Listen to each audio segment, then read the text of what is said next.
will be having many more best practices session where we'll be acknowledging our teachers, and we'll be celebrating their effort, hard work, and we'll acknowledge them for the hard work what they have done during these online classes. And I know these are not easy. The online classes require more preparation than what we had been requiring during the offline classes or synchronized way of conducting the classes. So I'll not take much. Without further delay, I have few announcements to make before I would request Mr. Adrar Singh, Principal Mayur School, to share his opening remark.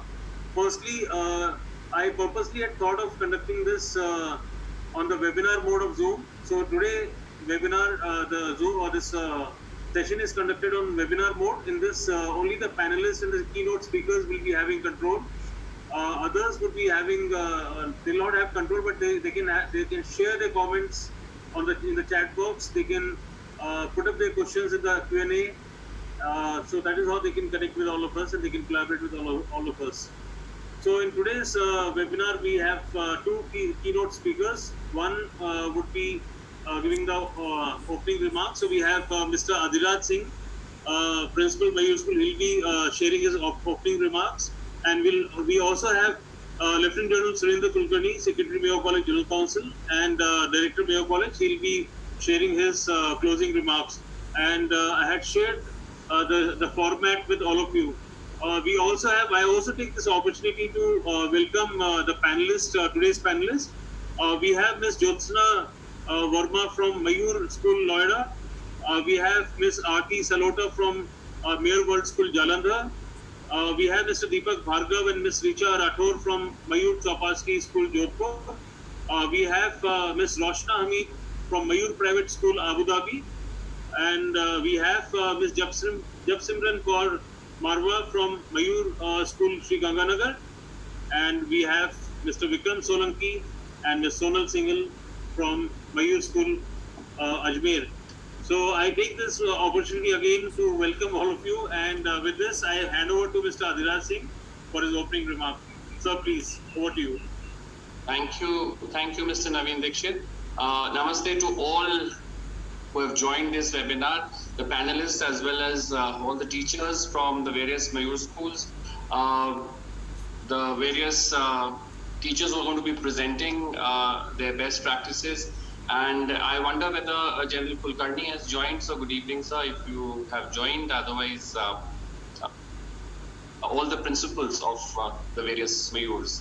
At the outset, since Mr. Dixit has very, in a very flowery way, he said that, I'm the keynote speaker. There's nothing as such keynote. We are all actually lifelong learners. And but at the very outset, I would like to thank the collaboration committee, and especially Mr. Dixit, for having taken this initiative of now sharing best practices among the various collaboration schools.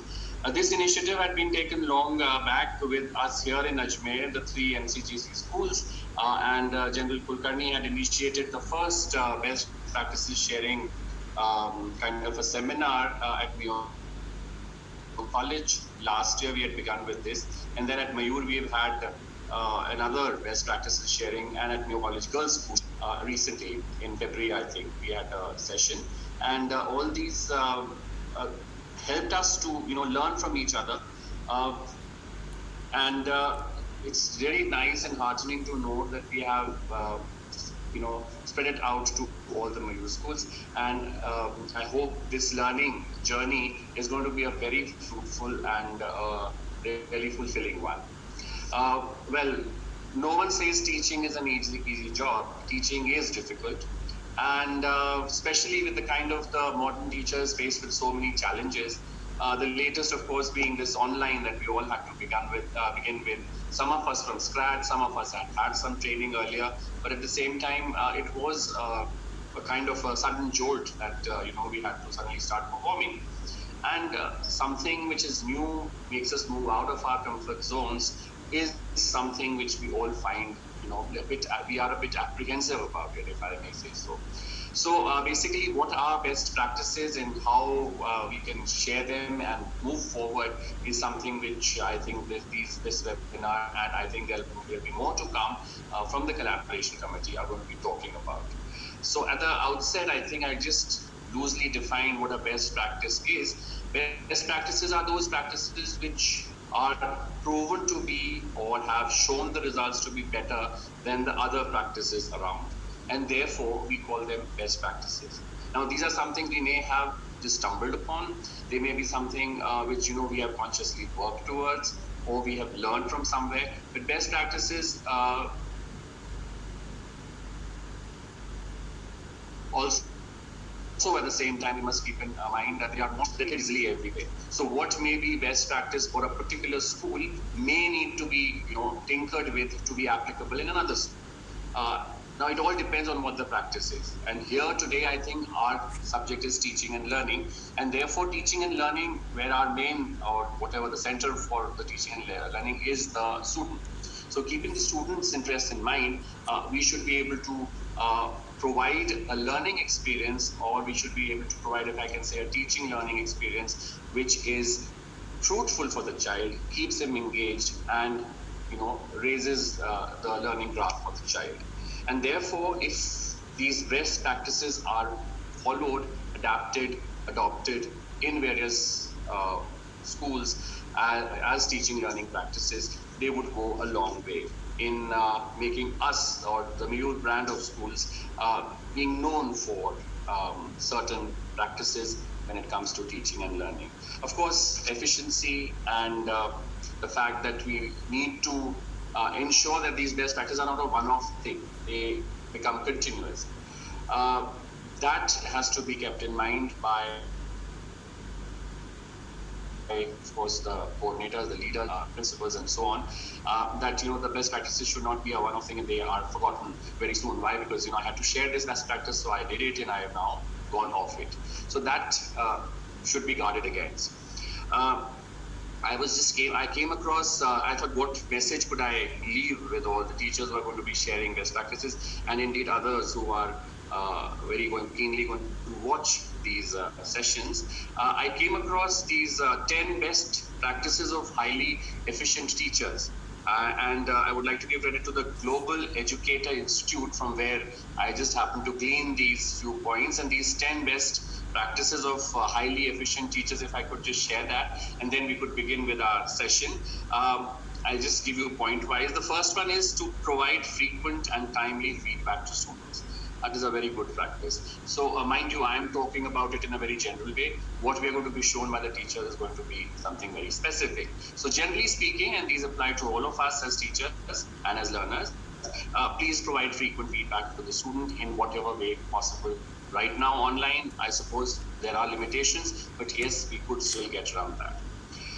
Value the parental and familial involvement, because the child, of course, is not, the school is not the only influence on the child, the teacher is not the only influence, it's the family also. That family needs to be involved. So that needs to be taken care of. Sidestep your comfort zone. So teachers to sidestep their comfort zones, in other words, innovation, new strategies, these things are happening all the time around you. Now, but at the same time, as I said earlier, you need to be aware that you cannot jump onto every bandwagon that comes your way. You need to see whether that particular strategy, that particular technique, that particular innovation is applicable to your setting or not. If it is, you must try it. You must see how it can be adapted to your particular setting. And there's no harm in trying something new. If it doesn't work out, fine. If it does work out, you would have gained a very important insight. You would have actually created a best practice in your school. The fourth one is offer second chances, or in other words, a clean slate. Don't focus on what can't be changed from the past.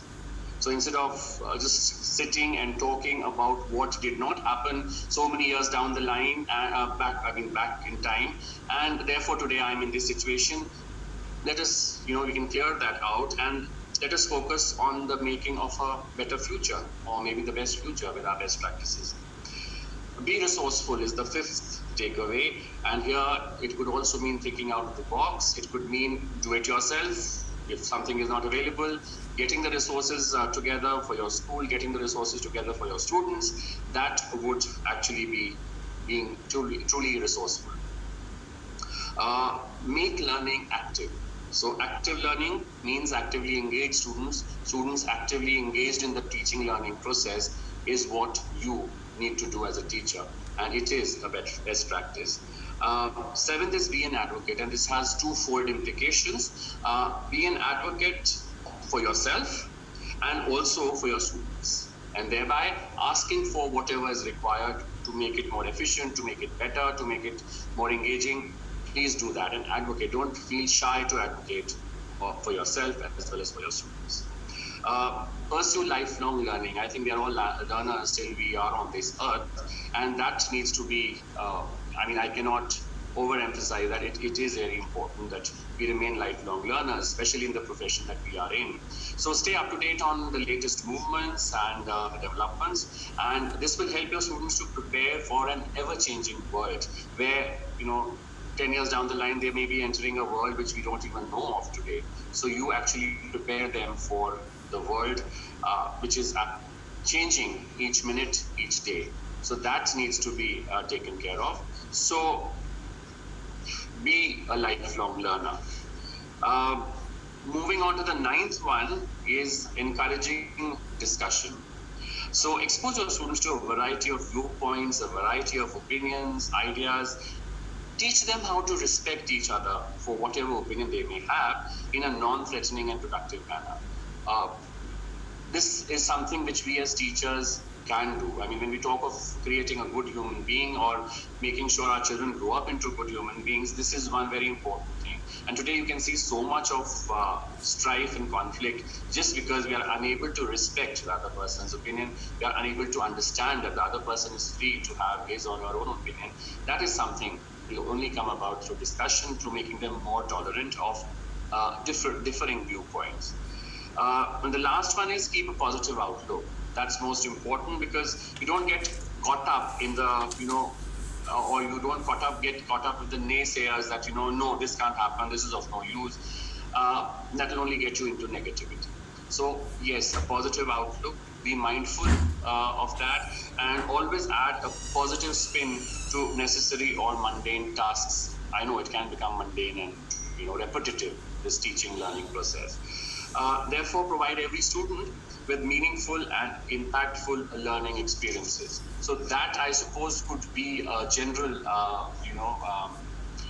best practices that we could talk of, keep them in mind, and this doesn't go for any particular teacher, it's for all of us as teachers and as learners to be lifelong learners and so on. What I just said, I hope that puts things into perspective, Mr. Dixit. And with that, I would just like to say thank you once again.